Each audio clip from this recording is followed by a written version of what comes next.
Winning weekend, the volleyball team dominated a weekend on the Student Center court. And bring on the postseason, the women's soccer team has finally clinched a spot in the RSC playoffs. And underrated, our reporters share their choices for the most underrated sport in the world. It's time to come on down to the Pioneer Sideline.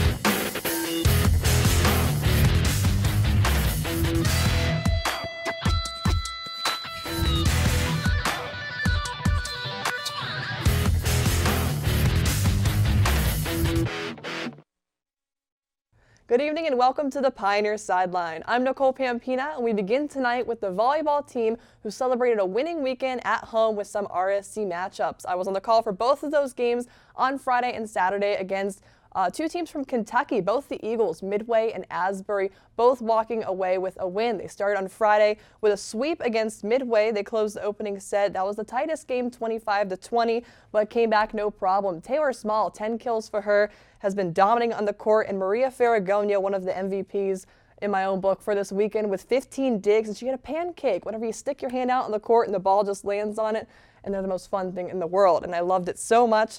And then on Saturday, we played Asbury, and they put up more of a fight. It was a four-setter. They ended up taking the second set from the Pioneers, and it looked like it was going to be a sweep at first, but that set them back a little bit, but they came back no problem at all. Both of those games, it was block city on both sides of the net. So offense was struggling a little more than usual, but still came back with those wins. They had a huge rally in the third set after being down on that one as well. Madison Sima, also a huge weekend for her, killing it in the middle. I don't know what she did in the offseason, but it's working for them. The Pioneers are now 20-8 and 10-4. And their next games, they'll be at IU East this Friday and then played Ohio Christian on Saturday.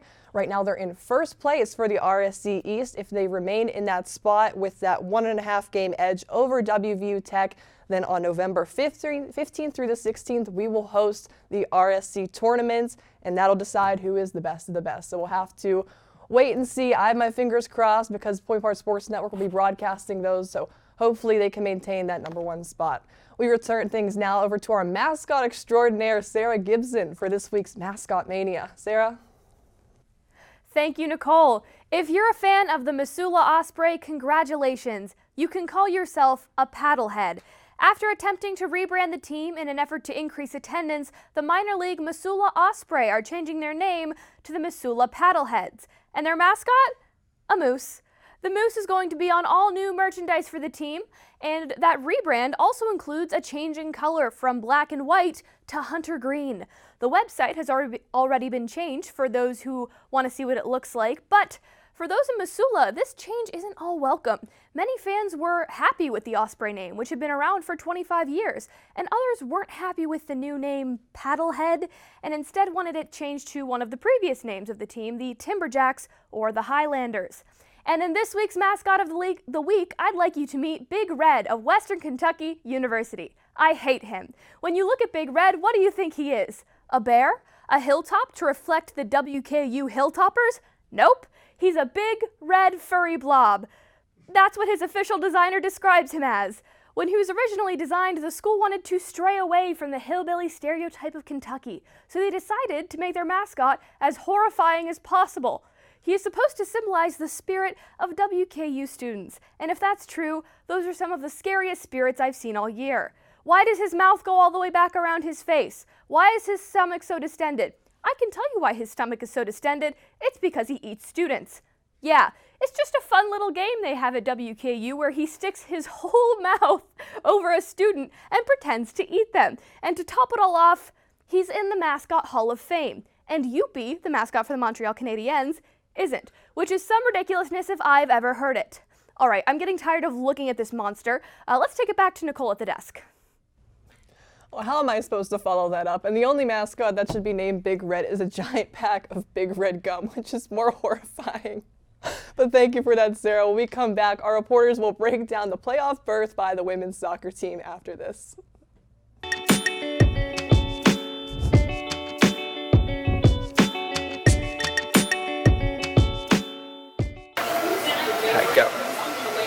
go to our new website, uvu.pointpark.edu.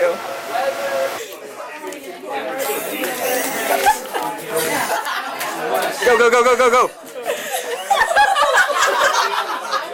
Join UView and find your herd. Join EOP. And 3, 2. Join EOP. I was just saying, grab them now, or else I will step Yeah. Join on point with politics. 3, 2. Join Pioneer Sideline. Loneliest number that you'll ever do.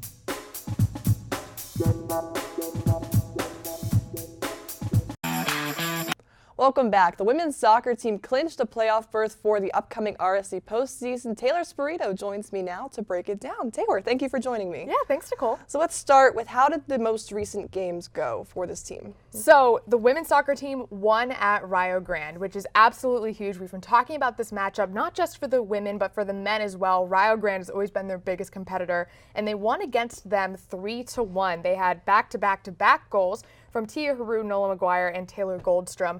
Rio Grande tried to come back. They did get a 1 goal late in the game, but they just couldn't capitalize on it. Point Park came out of that with a win. Again, so good to see. Unfortunately, after that, they did lose against Cincinnati Christian on Halloween, 2-1 in overtime. A tough loss to swallow, but it was all made up for on Senior Day on Saturday. They came out with the win, a 2-0 win at that.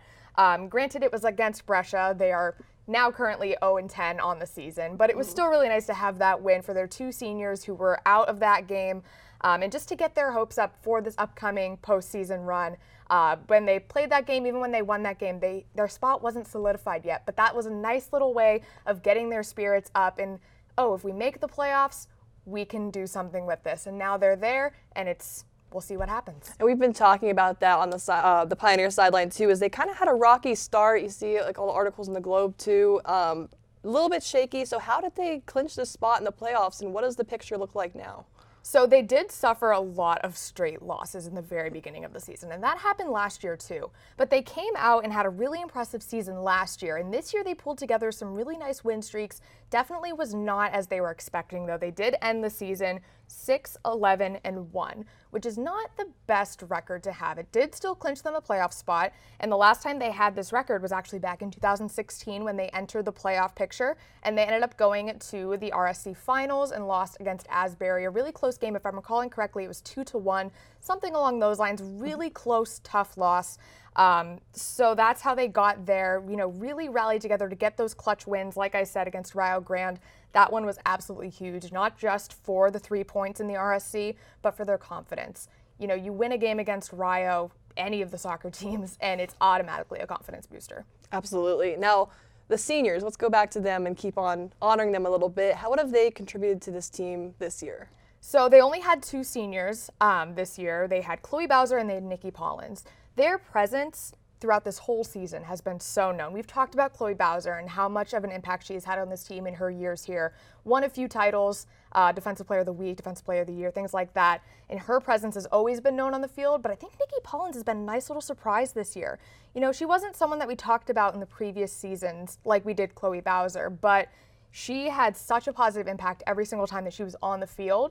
And although they did not play on Saturday, their presence was still known. You could hear them from the sidelines, cheering on their teammate, giving hugs when people got goals, when people had great plays, just cheering their teammates on. And their leadership was so known on that sideline that I can't wait to see the lessons that they've left with the underclassmen, especially to carry on this legacy of Point Park women's soccer. And that chemistry, that leadership, all of that, it needs to be rock solid when you enter the playoffs. So that being said, what do they need to do to win and keep going? So, like I said, the last time that they entered the postseason with this record was 2013, and they had an upset in the finals against Asbury. But I think that the thing that they need to keep in mind with this postseason is that they need to be persistent. This game against Brescia, they did not score until way later into the game. Like, I think it was the second half that the score was 0-0, and no one had made a dent in anything. It was just a constant back and forth. But they kept up that persistence, and they got the goal, and then they got another goal. I think if they keep up that persistence and play the game like they know how to, then they can go far in the playoffs. I don't know how far they can go if they don't, be persistent and keep playing the game that they want to, because that's what's really going to make a difference between, walking away from the playoffs with a couple wins under their belt or falling short. We'll just have to wait and see. Same goes for the other soccer team. Thank you so much. But don't go anywhere because we have men's soccer, and as if we haven't said enough about them, ended their season 15-3, I believe. So how did their last games go? Obviously, not the perfect fairy tale season that we wanted, but still, 15-3, come on. Oh yeah, they had the most impressive season.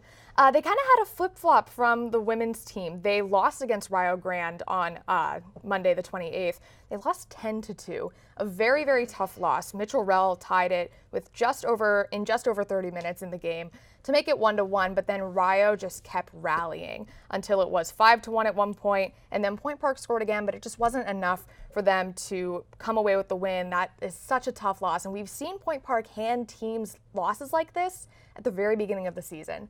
To be on the receiving end of that, not the best feeling. But they did come back and won against Cincinnati Christian on Halloween. It was 3-1. Lots of rain in that game, but that didn't seem to make a difference. Mitchell Rell had 2 goals in the 3-1 win. And then on senior day, they won in a shutout, 4-0 against Brescia. Dawn Storming scored first on the PK, just about 50 minutes into the game. Really nice start, really got the momentum going as just, our guys kept playing the game that they wanted to. And I would be remiss not to mention Miko Roras. He had a shutout. He's a senior, and he hasn't been the starter because Jesse Hawk came out. Freshman, 6'6", he's from the Netherlands. He's such a presence in the net, and I loved seeing Nico take advantage of the opportunity that he was given. He had so many great saves, and you could just see the team, the bench, literally everyone that was at Montour Junction just cheering him on, and I was so happy that they won for him, for all of them, but for him, and they got the shutout. Now, only 2 seniors on the women's side, not too much of a hit, but we had 8 seniors from the men's, and those are some big names too, so that's going to be a little bit of a hit. Do you agree? How do you think they will be next year? So I think the seniors this year had a huge, huge, huge impact. You'd be remiss not to mention Kakanu Fodi, Wessel Rietfeld, Nico, Yuki Takeda, Victor Laurenti-Cassius. All of those guys have had such a huge impact. But I look at the junior class especially, and I don't feel like we're going to be missing too much. Obviously, those guys are a nice presence to have on the field, but when you look at the junior class, you've got Lloyd Van Vase, Dawn Storming, Herp Bale, Alopino Martins, Jonathan Roos, Mitchell Rell, Kai Intevin, and then, of course, Jesse Hawk, the freshman. I'm more scared of what's going to happen after next season than after this season, because all of those names that I just listed off besides Jesse Hawk are going to be gone. I can't imagine a Point Park men's soccer team without the likes of Herp Bale, without the likes of Mitchell Rell, without the likes of Jonathan Roos. I don't know what's going to happen to them after that. So I think that if they don't make nationals this year, next year is going to be their time. And after that, I don't know when it's going to be again. So, and you just answered our question, how would that happen? And after that, we might be in some hot water. We have our 6'6" goalie in the net, and my God, there's that at least. Oh yeah. But so you've been on the call for this team too. What was some of your favorite parts of covering them now that regular season is over and we're moving into postseason? These guys just had so much fun playing their game. To see them dominate was obviously a great thing, but to see them commanding the game from the minute that it started to the minute that it ended was such a refreshing thing. Normally you see these really good teams that start to play at the level of the teams that aren't as good as them, and then they get swept under the rug. This team commanded the pitch from the moment that it started, and it was so nice to see them just take it away. these guys had so much chemistry on the field. You could tell that they're all best friends and that they all worked so well together, both on the field and off. And to see that translate into those huge wins, into the 15-3 record. You know, I watched these games and I said, wow, it is really nice to be a Point Park Pioneer today.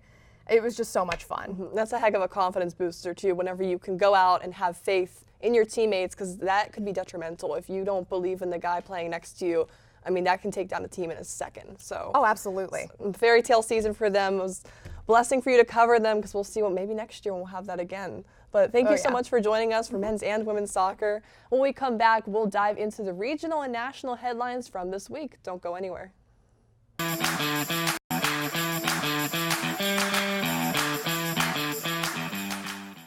What's one word to describe CAB? Welcoming. Community. Creative. Experiences. Family. Openness. Pineapple. The Campus Activities Board is a student-run organization that consists of 7 different committees. Each focuses on event planning, marketing, and administrative activities. Join us in organizing the juiciest events on campus, from late-night bingo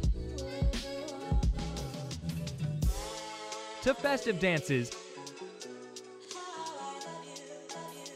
to our team bonding meetings. Follow us on Twitter and Instagram at Point Park Cap, or like us on Facebook at Campus Activities Board at Point Park University. Good evening and welcome to Newsnight. I'm Josh Troop alongside Jess Paterchak. Defending his decision to kick out 15 Cuban diplomats from the United States. Thanks, Allison. Fitness on Demand has returned to Point Park. Residents fear that Mount Agung will have a repeat of 1963's eruption. 2-star NFL quarterbacks made the headlines this week after wrapping up. Well, thank you so much for joining us this evening. That's your news tonight. For Nick Tomarello, I'm Alex Grubbs. Have a great night.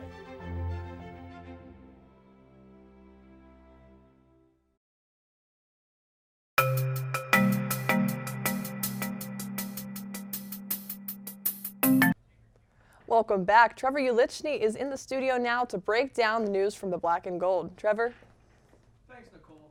As the 2019-2020 NHL season continues, it has been an interesting start for the Pittsburgh Penguins. With only 14 games into the regular season, the Pens are 8-5 to start off. They have had injuries to key stars early on, forward Evgeny Malkin as a key example. Yet they continue to find ways to win and winning games, and they found successes in other players. Diamonds in the rough, you may call them. With all that, the Penguins continued their season on Saturday afternoon against the young and hungry Edmonton Oilers squad. The game was scoreless in the second period when Oilers' Colby Cave scored his first of the season to make it 1-0. Then 13-14 into the third, Pens defenseman Brian Dumoulin scored to tie it at 1 goal apiece. In the end, Oilers forward Leon Draisaitl netted his 13th of the season to give Edmonton the win and improve their record to 10-4-1 on the season. With the MLB season over and the new World Series champions crowned, the Pirates have a lot of decisions to make over the winter break. With the recent releases of bench boss Clint Hurdle and general manager Neil Huntington, the Pirates need to find replacements. A lot is still up in the air, of course, as some key players could be wearing different jerseys by the start of spring training. Time now will tell, but friend, let's let the Nationals enjoy their first ever World Series championship. On the football, the Steelers are coming off a much-needed win against the Miami Dolphins. They would take that momentum Sunday against the Indianapolis Colts. Steelers quarterback Mason Rudolph went 25 for 36 on the passing side of things as his game continues to improve. Jalen Samuels had 13 receptions and 73 yards total. Trey Edmonds had 12 carries and 73 total yards as they both stuck out and were a big key in the Steelers' victory. In the end, the play of the game goes to Minkah Fitzpatrick with the interception, early on, taking it 96 yards for the touchdown. The Steelers luck out in the end with a missed field goal by the Colts and a win by a final of 26-24. The Steelers continue to climb up the AFC, now improving to 4-4 this season. Their next game is Sunday at home against the Rams. That's all we have for regional. Back to the desk with Nicole. Thanks, Trevor. Turning on over to the national headlines, Sarah Gibson joins us back in the studio with the details. Sarah. Thanks, Nicole. The World Series wrapped up in Houston at Minute Maid Park. The Washington Nationals won their first World Series in franchise history with a 6-2 victory over the Astros in Game 7 after climbing back from a 3-2 deficit. MVP Steven Strasburg tallied 2 wins in the World Series with 14 1/3 combined innings pitched, 4 allowed runs, and 14 strikeouts. He also became the first pitcher to go 5-0 in a postseason run in the history of the league. Strasburg summed up the World Series run in just one word: surreal. In NFL news, only one undefeated team remains as we head into Week 10, the San Francisco 49ers. Their latest win came in the form of a 28-25 victory over the Arizona Cardinals at State Farm Stadium. They have reached a hurdle in their dominance, though, as Quan Alexander left Thursday's game with an apparent chest injury. It was announced Friday morning that the linebacker suffered a season-ending pectoral tear. In this first season with San Francisco, Alexander registered 34 tackles, 4 passes defended, and an interception. The so-called heart of the 49ers defense will undergo surgery later this week. Well, that's all I have for national news. Let's head back over to Nicole at the desk. Thanks, Sarah. It's disappointing about the Pirates and praying something will happen next year. But we're going to take a short break. When we come back, it's everyone's favorite segment, Case of the Week. What is the most underrated sport? We'll be right back.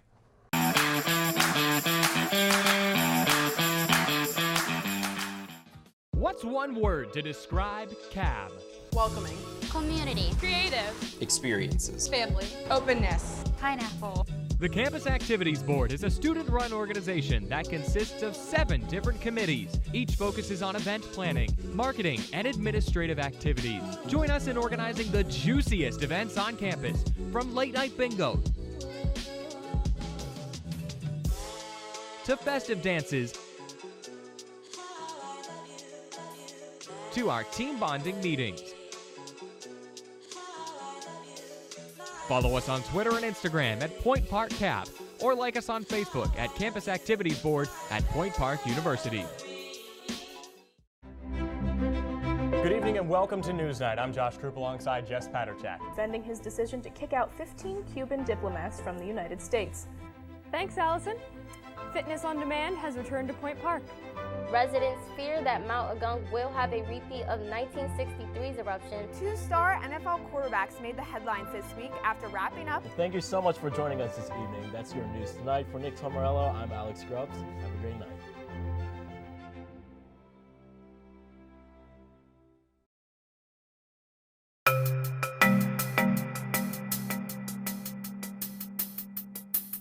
Welcome back to Sideline. For this week's Case of the Week, we asked our reporters to think of the most underrated sport. To debate, we bring in Taylor Spirito, Trevor Unilchny, and Sarah Gibson. Thank you guys for coming back. Straight down the line, what's the most underrated sport? Taylor, go all the way down. Do you want an explanation or just the sport? Just the sport. Tennis. Golf. Mascots. Are we rolling with that? I came to Sideline for one reason. I got to stick to my roots. There is an official college mascot national championship. It's a competition. It counts. Okay. Mascots. All right. I can buy that. We're going to come back to that. Taylor, we'll start with tennis. So I'm not a big playing sports person, but I played tennis for 10 years, okay? And I quit tennis because I could not serve the ball in the correct area. The way that a tennis court works, if you look at it, you serve on the baseline on either the right side or the left side. You have to hit it to the service area located on the other side of the net, those little squares. You have to hit it onto the opposite side. If you're on the right side of the baseline, on your side, obviously, you have to hit it onto the left service area. If you're on the left, you have to hit it to the right. That's what killed me, was serving. But even so, it's such a fast-paced game. You know, it's so hard to lose track of the ball during that time, and there are some shots that you just can't protect over. Sports like, volleyball or, any other sport that you can possibly save a shot, this is not one of those sports. If there's a shot that is so powerful, that is so just out there, you cannot do anything against that, and you just have to live with it, and that is difficult. Golf, please tell us. Golf is so underrated. For one, it takes poise and structure when you're going to hit the ball off, all right? It's just not as easy as everyone thinks it is. And it does not get enough credit at all. It does not get enough credit. And it's all in the poise. So it's all in the structure. It's all in the poise. I like how you're demonstrating. We appreciate that. Please pop off. So I was originally going to say hockey because it is one of the lesser popular sports, but it's still like a major league sport. have you ever heard of the mascot national championships? None of us have. None of you have. None of us. I'm the senior mascot correspondent, and I've never heard of it, but I looked it up just to see if I could say mascots, and I can, because it is a competition, it is a sport. I like to, after kind of analyzing what goes into it, I compare it to figure skating, because it's about half like athletic ability, and it's also about like character and personality and form.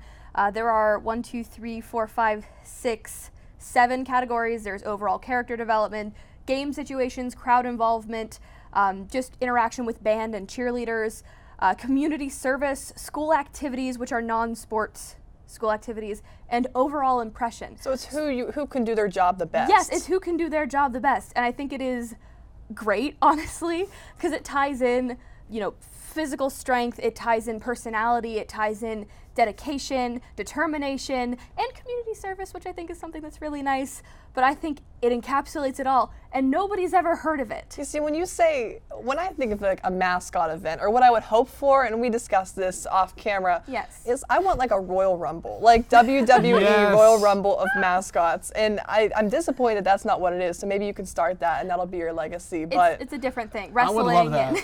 Mascot wrestling. Mascot wrestling. Yeah. And mascot wrestling. This is definitely more similar to a cheerleading or figure skating competition.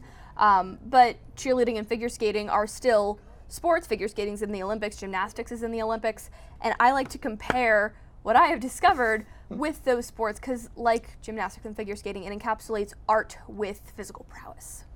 And mascots is just art. It's art now, apparently. What if we put the mascots on figure skates and had a figure skating mascot competition? I always think about the hockey mascots because I don't think I've ever seen one wear actual figures. I mean, maybe once or twice, but most of the time they just wear like shoes that allow them to like walk on the ice. I used to work for the Pittsburgh Penguins as an intern, and that's what they did most of the time. That is an all-star Honestly, segment. You gotta get them on skates. That's dangerous. But moving on, do you want to talk about what you thought was the most underrated sport? I actually agree with Taylor. I'm an avid tennis watcher. I've watched it for years with my mom. It's this huge thing, and I know all the top guys. I never played it, which is weird. I love it, but I've never played it. But it's just evolved, and that's what I respect so much about it. Because whenever you talk about tennis to people, they're like, oh, like, you're just hitting it back and forth, and it's so easy. It's like, no, that's how it was in the 70s or so back then. It's power tennis now. I mean, you have to keep up with it. It's just evolved so much. And you have players like Serena Williams, who's arguably one of the best athletes in the world for how she plays. And then you have my favorite's Rafa Nadal. I love him so much. And the injuries, it's so hard. And you change the courts. Like hard court's different from grass, which is different from clay. And it's just such a different game, and nobody appreciates it because you think of tennis and you still have this idea that you're just whacking this little green ball back and forth, and it's not. And there's I think you probably wrapped it up perfectly because you've played it, but there's so many factors to keep track of between the short court, the long court, the power, and the mental side of it, and I just have nothing but respect for tennis players and what they do. It is so hard. I would also imagine that it probably takes the reflex skills involved in that have to be absolutely outstanding, perfect on point. Oh yeah, and like that being said, with doubles matches, I mean, those scare me just to watch them. And you have, for those unfamiliar with tennis, you think of with the singles, and like if you have a bigger guy, like they look so big on the court with doubles matches, and you have someone literally feet from the net, and they're whipping it at you, and their accidents happen. People get hit. People get hit with rackets. Doubles is crazy. I don't even know how it's allowed. One thing I want to mention that I don't think a lot of people understand is that the rules of the court vary if you're playing singles or doubles. Like there's the singles sideline and the doubles sideline. So if you are playing singles, you know those like rectangles on the side? The first one that's closest to you, you can't hit the ball past that or like wider than that, and you can't step past that or else it's out. That's how singles works. Doubles, you can use the entire court. Singles, you cannot. So you have a limited space, which makes it like a little bit easier, but a tennis court is also 78 feet long. The service area is 21 feet long, which means that from the service line to the end of the service area, or from the baseline, to the end of the service area, you have 60 feet to throw the ball up and hit it and actually get it into that box and nowhere else on that court. It's such a difference I preferred playing doubles always, but the communication that you have to have with your partner is so incredibly difficult to have because you don't have a lot of time to react in general. So the fact that you have to communicate with your partner, especially if it goes right down the middle, who's gonna have it, you have to be so good at that. And one more thing. You got to make sure, you don't have a baseball player throw with their left hand if they're a right-hander. For tennis, you have to hit from both sides. You have to be used to using both of your hands, and that's something that's difficult for just anyone. Very much difficult. Golf, I'll agree with that. It's not as explosively athletic, but I'll give you that. And thank you, Sarah. Just thank you. After listening to your arguments, I can see where you're coming from with tennis, and I think it's absolutely, I like watching tennis. I've never found a great interest in it, but I see and I can appreciate the effort that goes into it, and I absolutely agree that it's underrated. I knew no one was going to take my side, so I get it. I get that golf is harder than it is. That doesn't mean it's not unbelievably boring. That's fair enough. But I definitely agree with the tennis. Well, thank you all so much for your positions, all respectable. That's all we have time for this week. Be sure to join us next week at the same Pioneer time, the same Pioneer channel, and the same Pioneer Sideline.